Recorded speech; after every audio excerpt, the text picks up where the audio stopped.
Amy, I think a lot of people don't realize that those who make over $102,000 a year pay no Social Security tax on any of that money they make over $102,000.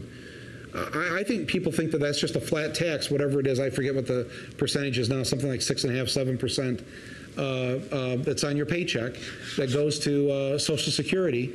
It's a flat tax that everyone pays. So it doesn't matter, you know, if you make $25,000 a year or $55,000 a year or $75,000 a year, you're paying that percentage of your income automatically goes to Social Security. But once you reach $102,000, you're home free. You don't pay anything, zero, after $102,000.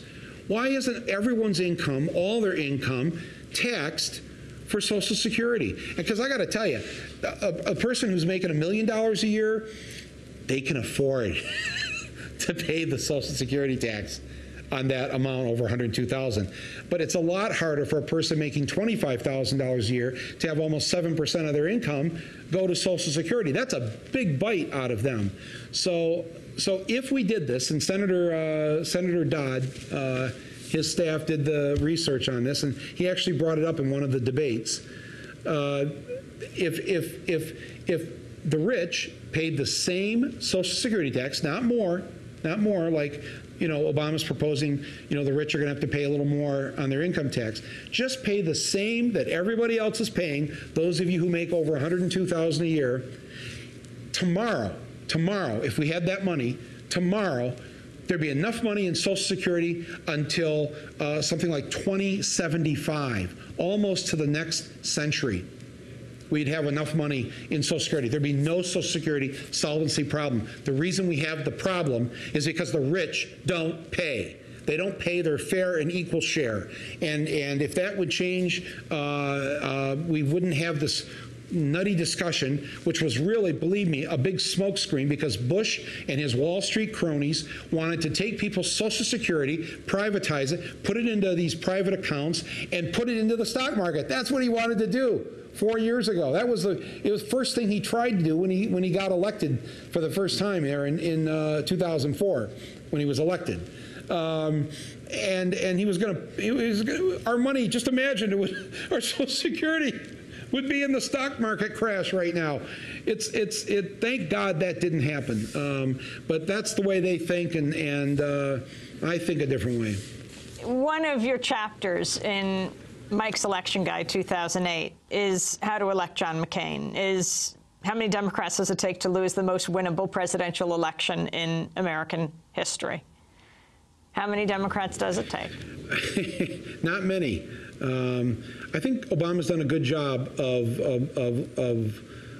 you know, paying attention to not making some of the mistakes Democrats have made in past elections. It's really kind of up to us, the rest of us, Democrats or not, just to get out there and do what we can in the next 3 days to get people to vote. I mean, that's really what I think is the key thing, and not to be doing a dance on the 5-yard line before thinking that we've already scored the touchdown. And you know, there's that famous incident there with the football player in the Super Bowl, Leon Lett, who had picked up a fumble, and he ran all the way down, and starting around on the 10-yard line, before he crossed over the goal line, he puts his arms out, you know, like, woohoo, touchdown. And the guy from the Buffalo Bills came up from behind him and whacked the ball. Caught up to him, whacked the ball right out of his hands. No touchdown.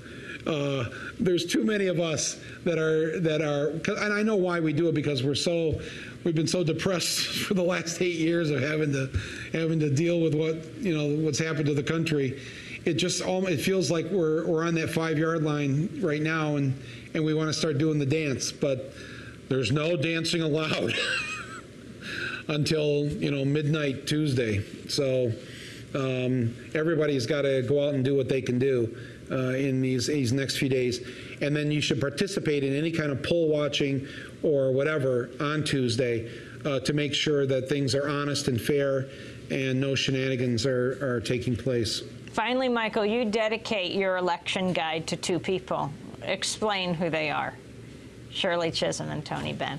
Well, Tony Benn is a former member of Parliament in Britain. He's the older man in Sicko, the Brit, who talks about the British healthcare system.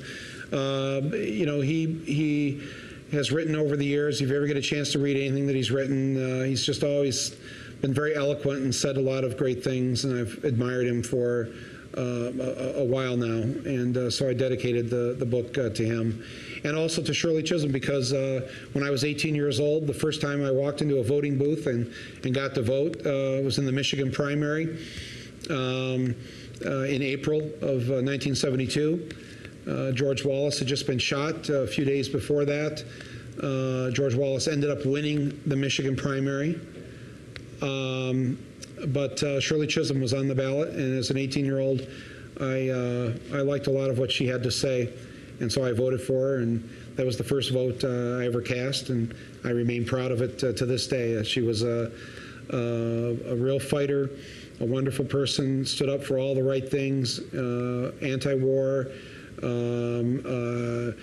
She was against all the evils that capitalism has put upon this world, and you know, she probably would be called a socialist by McCain. It's a funny word, you know. To me, all that stuff just sounds like what the nuns told us to do when we were growing up, that the last shall be first and the first shall be last, and that if you only have a few fish and a few loaves of bread, you're to divide them evenly so that everybody has a seat at the table. That's the way we were raised. That's the way a lot of us were raised. And for the other side to debase Obama for believing in those basic principles, that we will be judged by how we treat the least among us. It's, as Obama said yesterday, at this point it's just kind of sad to see John McCain and the others going to the dark side, the place that they've gone to. A sad way to end his career. So let's remain hopeful for Tuesday, but let's not assume anything, and let's all do what we have to do in the next 72 hours here to get out the vote. Michael Moore, Academy Award-winning filmmaker, author, and activist. His new book is Mike's Election Guide 08, and his new online film is called Slapper Uprising, a look at the youth vote. His earlier book, Stupid White Men and Other Sorry Excuses for the State of the Nation, and Dude, Where's My Country? His other films, among them Fahrenheit 9/11, as well as Sicko.